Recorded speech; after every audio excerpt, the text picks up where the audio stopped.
Yippee-ki-yay! Welcome back to some Deathgate action. Last time we died. We got killed by a dragon. That dragon burned a hole right through our chest. But we managed to possess a doggo right beforehand. But then these peeps here turned that dog into a human. Weird. Now I don't know where the dog soul is. Is it riding shotgun with me? But anyway. The dragon turned into a copy of me. And it ran off to perform the reformation without me. Can I take this rug? I can't take the rug. Can I look at the rug? The carpet depicts a beautiful scene. A single tree stands in a lush field. Wait, put the rug down. Can I cast Reality Pocket on it? Reality Pocket! You trace the familiar spell in the air. When it takes effect, it's as if the picture in the carpet comes into focus, taking on a new dimension. The scene, a single tree and lush clearing, is real. Enter. You step on the rug as if you were going to walk over it, but end up falling into the scene. Your orientation changes. Suddenly the direction you were walking becomes up, and the balance goes for holiday. You tumble onto the lush grass of the clearing. Okay, so this is the way we came in. We got trees. We got a tree. Is that just it? Just a tree? Just a happy tree? Can I climb the tree? You climb up the nearest tree and look out over an impenetrable forest. It extends as far as you can see. Evidently, the artist who created this carpet didn't think much beyond the immediate scene. Okay, why do I care about a tree? Is there some reason to care about a tree? I guess not.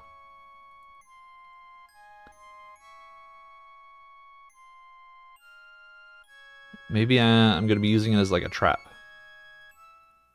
To like get the dragon in there or something like that. Alright, what's this?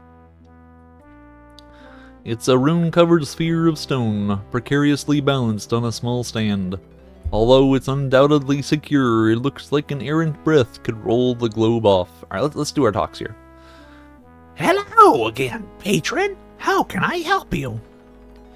You know, Sifnab gave me a stone to use against some ultimate evil. Do you think this might prove effective against Sangdrax? Well, I don't know. Tell me about it. You describe the stone and the way it reacted to Sangdrax, as well as Sangdrax's reaction to it. It sounds like this might be some other kind of magic, perhaps made from the same source that created Sangdrax himself. It may be that Sangdrax is vulnerable to it. Where is it? I didn't see it along with your possessions.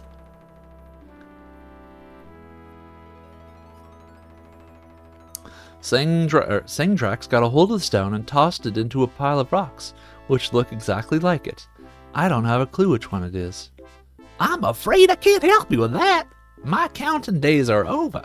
I never saw the stone to begin with, so I wouldn't be any help in finding it now.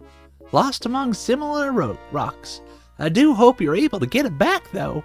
Judging from the way Sangdrax reacted to it, it sounds as if that stone is our only hope to defeat the dragon. Why wasn't I affected by the dragon's aura of fear? It sure had me in its grasp last time I encountered it.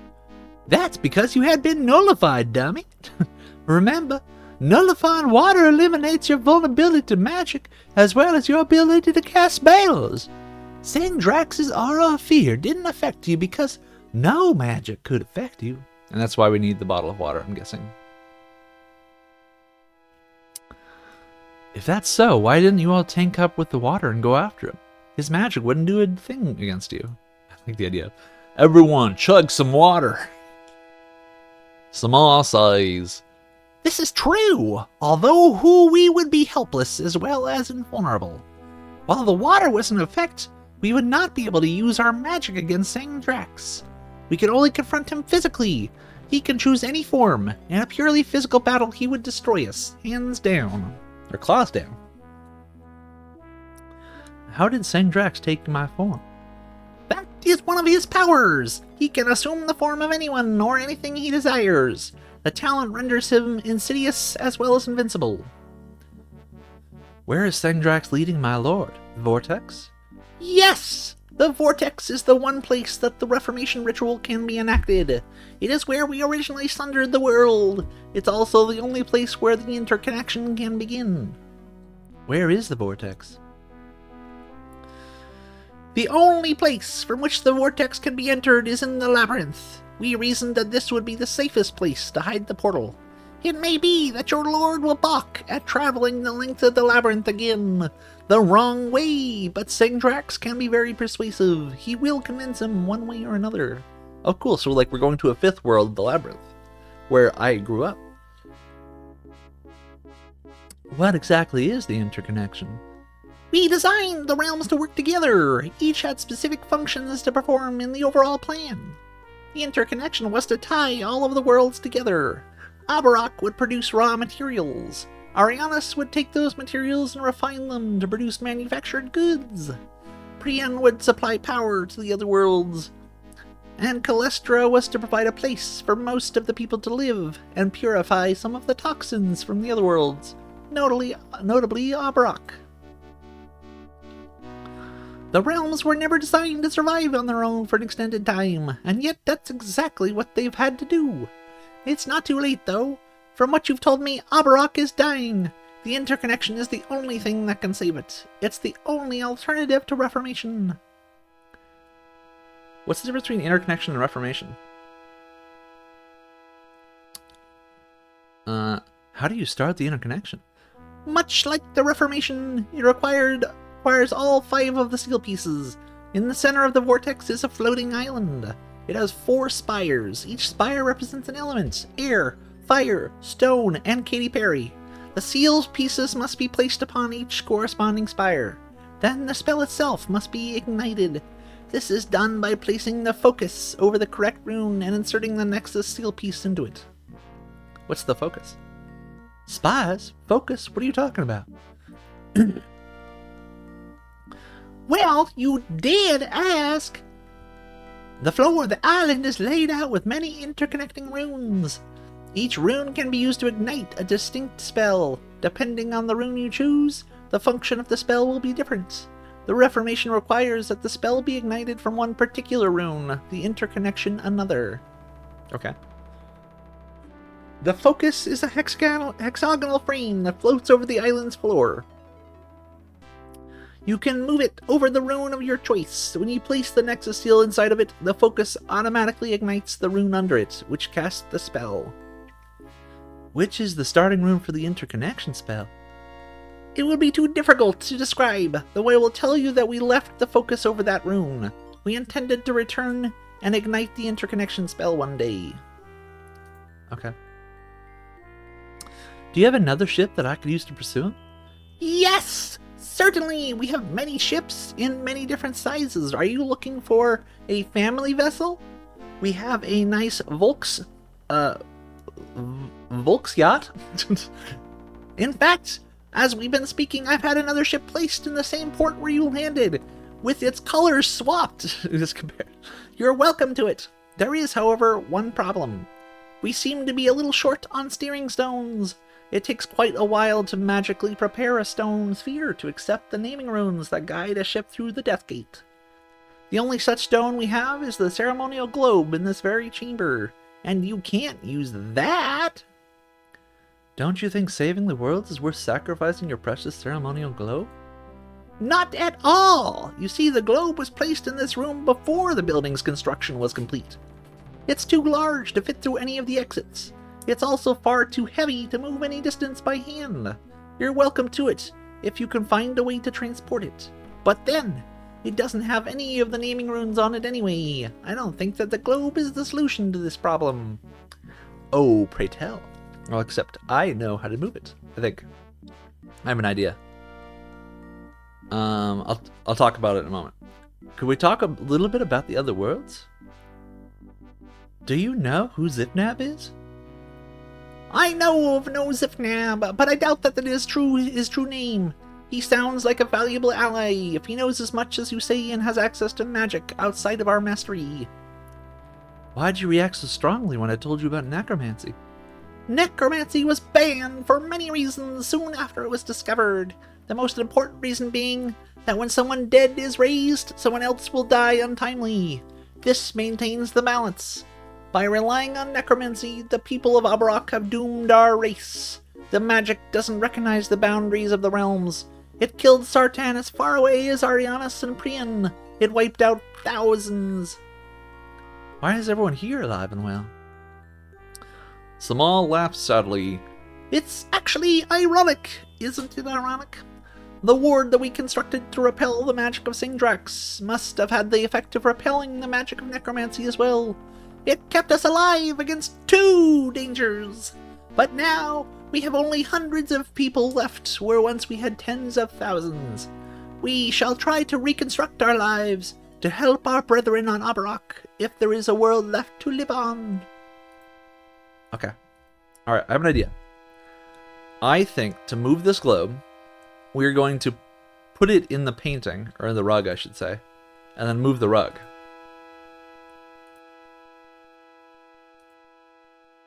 Alright. I can push it. Okay, yes. Okay. So the rug, we're gonna cast. It's not a trap, it's for transporting the globe.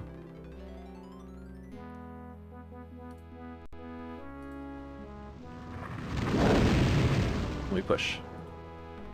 You get behind the globe and push against it with all of your might. The stone sphere creaks, then rolls off its stand, bounces down the steps, and ends up on the carpet. Only it doesn't stop there.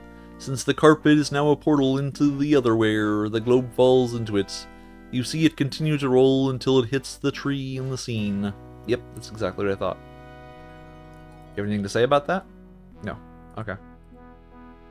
Then I can take the rug. Cool. The councilmen ignore me. Like they should. Alright, so we gotta find our stone. Now that Singdrax has left, the stone is no longer reacting to his magic by glowing. It looks like every other rock on the pile. Finding it is going to be an impossible chore.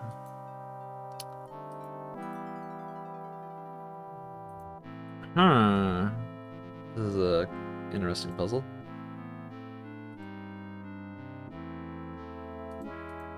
Let's grab the water before we forget. Okay, we got the water. And we learned the spell of Nullify, right? Yeah, we did. Null water. Can we go into the cave? But we can drink the null water and then go into the cave. What?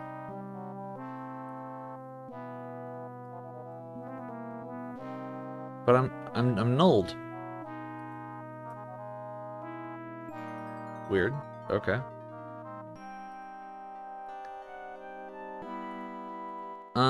Well, let's put the rug down, and then let's do this real quick. Reality pocket.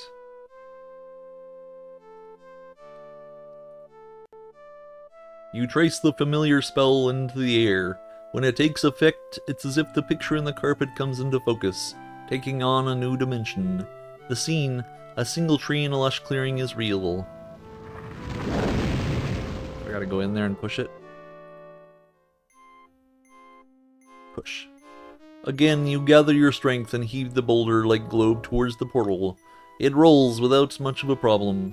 In fact, as soon as the globe is partway through it, gravity on the far side grabs the spear from your hands. The globe disappears.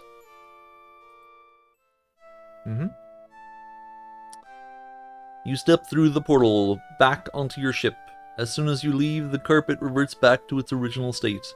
You stand in the cramped bridge of Samal's ship. It has the navigational wheel on the globe where the steering stone should be. Can I take this? No, I want to take the rug. Okay.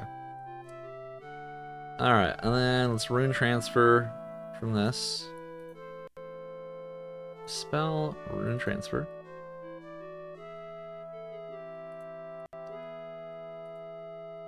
Cool. Alright, so we got all that. The last thing we need to do is figure out how to get this stone.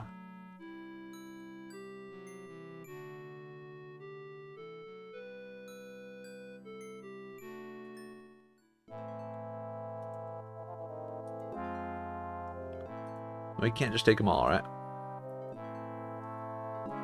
Yeah, can't take them all. What if I put them...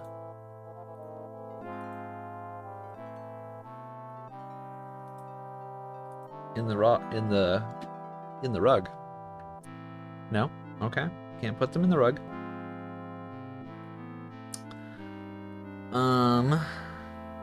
Alright. I don't know. Oh, wait. Where's my water bottle? I didn't actually cast the spell on it, did I? I need to cast null water on it.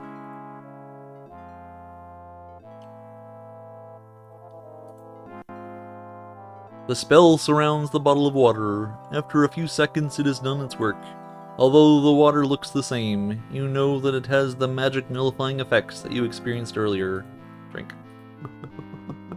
You take a swig of the water. Immediately you sense the effects. Your magic power drains away, making you feel as helpless as a newborn. But this also means that foreign magic cannot affect you. Now I can go into the cave, right? Yes. There is no doubt that the Sangdrax calls this cave home. Blood streaks on the wall, and the floor is littered with the remains of previous meals. Okay, what is this? Scales? Take scales. Oh, and I can use that to find the stone.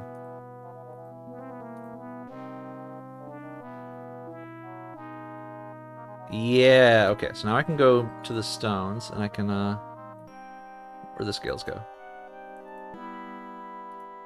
You spread the dragon scales over the pile of rocks. As you hoped, Zifnab's rock reacts to the magic in the scales by glowing. Now the rock is very visible and easily distinguishable from the other stones in the pile. You take the glowing stone from the pile of rocks. Okay, I think we're ready to go now. Gonna save.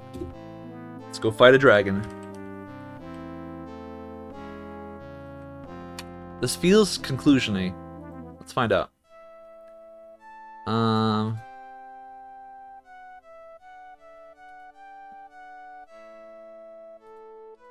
Use the globe.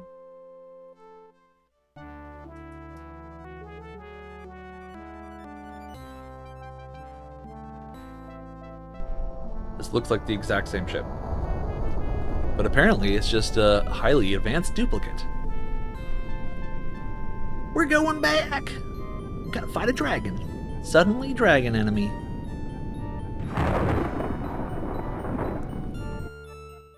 Alright, let's go. Let's go. I'm ready. I'm ready to fight a dragon. Zara's gone. Take his book. Read it. We're gonna be here for an hour. Okay. History of the Sundering. I'm gonna do my normal voice. Because my voice is getting like thick with phlegm for some reason. It's currently February 27th, and the weather is turning. And whenever the weather transitions, like goes from fall to winter or winter to spring, I always get throat problems. So I'm just trying to take it easy. Eons ago, the Vortex was discovered. It was a place outside reality as we know it. In fact, it appeared to be a reality unto itself. It was a place of great power. Researchers theorized that it might be the actual source of magic. It remains a place of mystery. As much is known about it, much more escapes us. It was a perfect place to actualize the plan. In order to defeat the enemy and create the new worlds that Sama visualized, we had to sunder the world into 5 realms: air, fire, stone, water, and the labyrinth. 4 to give to the Mensch, and 1 to imprison the patrons. Not only would we be removed from the earth while this happened, we would be able to draw upon the perfect magic of the Vortex to make it happen. We needed an instrument to focus the magic of the Vortex, so we created an island of stone that floated over its very heart. Upon it we inscribed a rune structure unlike any other. Indeed, this was a spell, but not just a spell. It was many spells, intertwined into one structure. Every spell has a starting rune. When a wizard traces a spell, the magic flows from the starting rune into the other runes. Upon completion, the spell is defined and it is cast. This rune structure is different. It combines many different possible starting runes.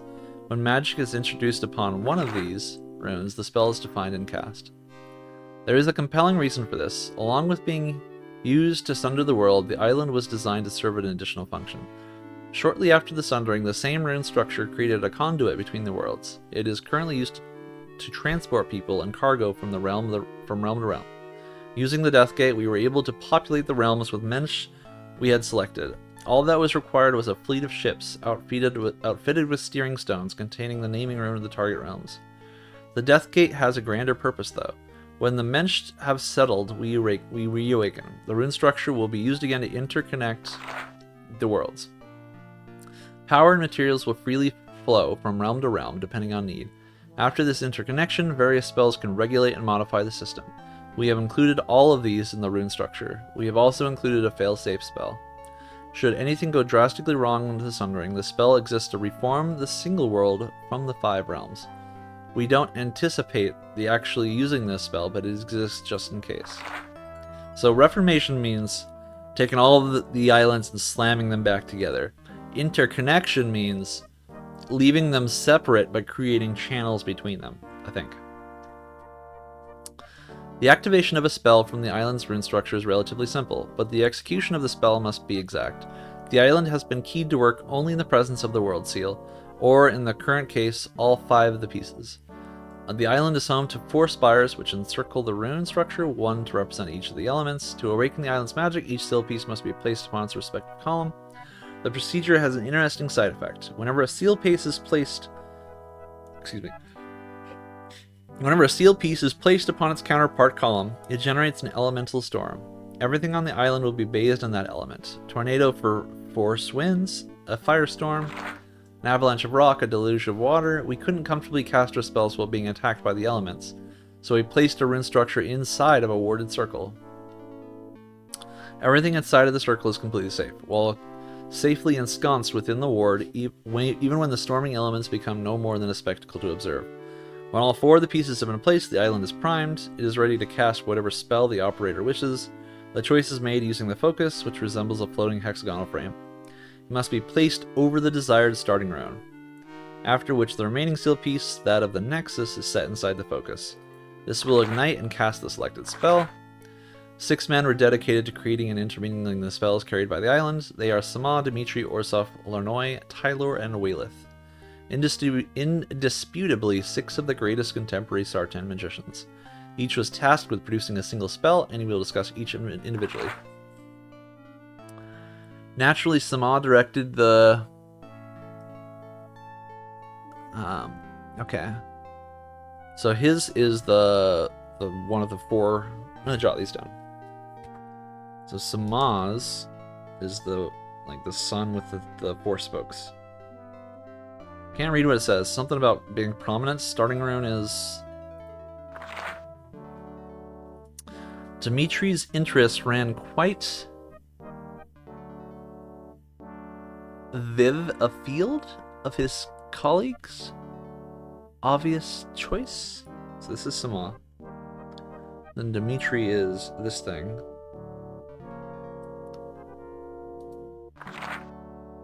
And then Orsef is this thing. Orsef was involved in much of the mechanics of the plan. He, something closest advisor to Sama. In the last few days before the Sundering, he has many responsible for Northampton.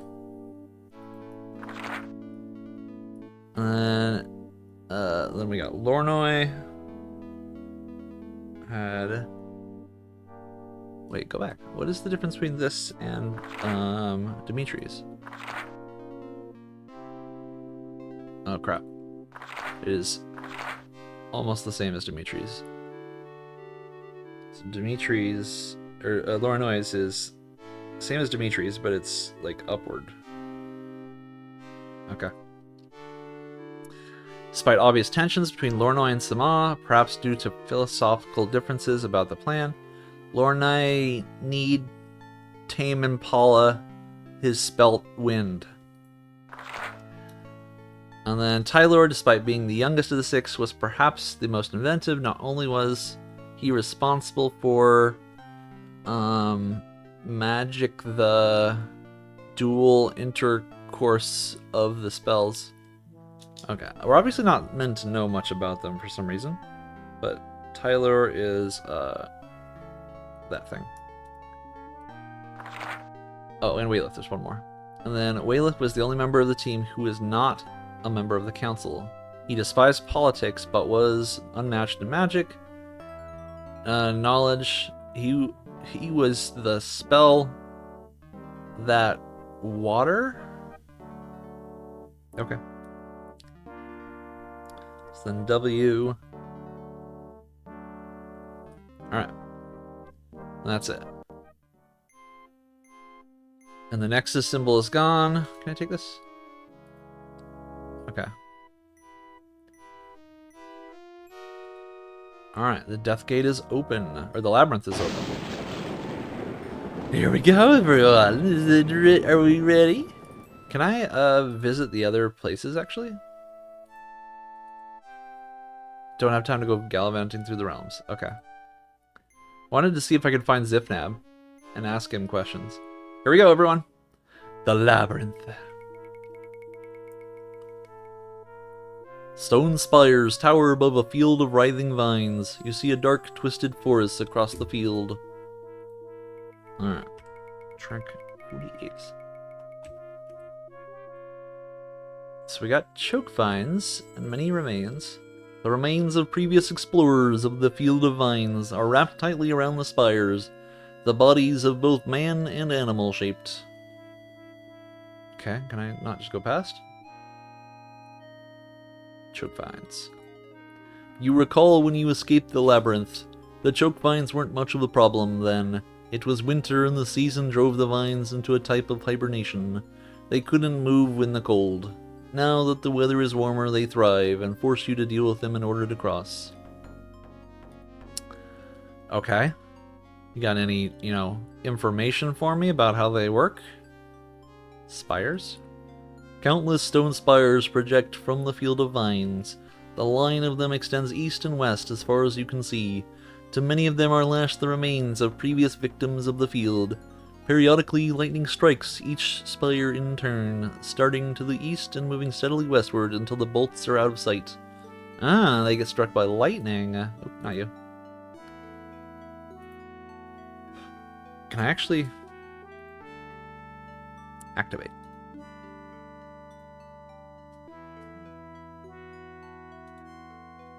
You hurl the zinger into the mass of twisting vines. They snatch it out of the air and carry it off to the nearest spire.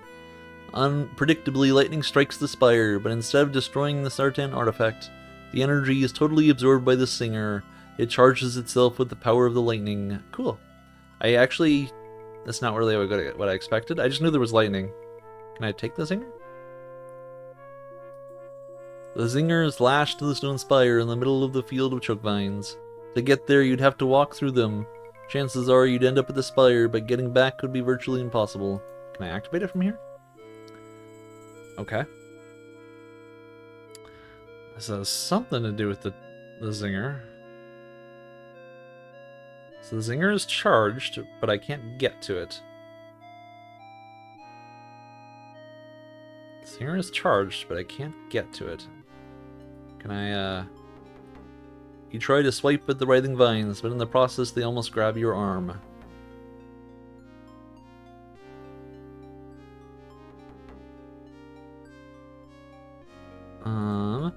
The electric Zinger looks like an oversized jack. 3 metal prongs protrude at acute angles from its base. A switch has been wired to it. The whole device crackles with energy. Okay, but how do I turn it on without getting close to it?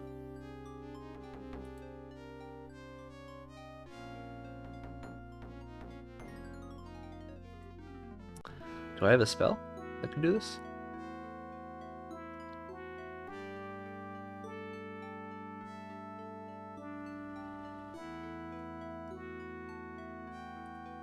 Can I cast... Oh yeah, because it said that during winter they're not active. Can I cast Cold on the choke vines? Oh, no. Choke vines. I did that wrong. Is it time? Do we finally get to use the Cold spell? I think it's time. The Cold spell floats over the sea of twisting vines. It expands and drops over the field like a blanket. As it does, you see frost form. The vines begin to move more and more slowly until they are torpid, completely still. Take the zinger! Alright, let's get out of here. Wait, what? You stumble out of the brush only to come face to face with 3 wounded tiger creatures. Unfortunately, what you know of the labyrinth tells you that the only thing more dangerous than a tiger creature is a wounded one. They stare at you in surprise, then let out a growl and tends to leap. You don't have time to do much but run. Tiger Man. Interesting.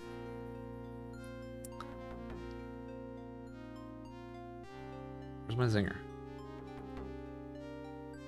Can I activate the zinger? Activate. The tiger creatures fall on you in a fury of teeth and claws. At that moment, everything in the world is sharp and covered with blood. You discover that, without an effective plan, a lone patron simply cannot defend against these monsters. So I die. Okay. I thought I might, like, scare them away, because they're, like, cat people, right? Let me go through this all again real quick, and then we'll take a break.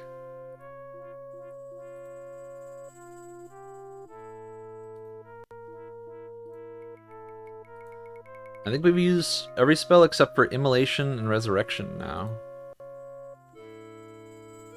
Take the zinger. So, I'm a little confused by the shape of this.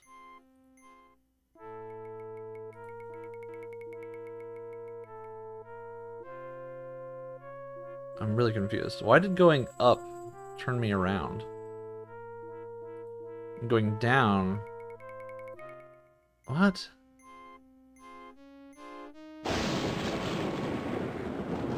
I am confused. Why did... Is that not the gate I just came from? Back over the field of choke vines you recently crossed. Okay. Well, I'm gonna throw down a save. And we'll take a quick break. I think we'll finish this right now. Alright, see you all next one.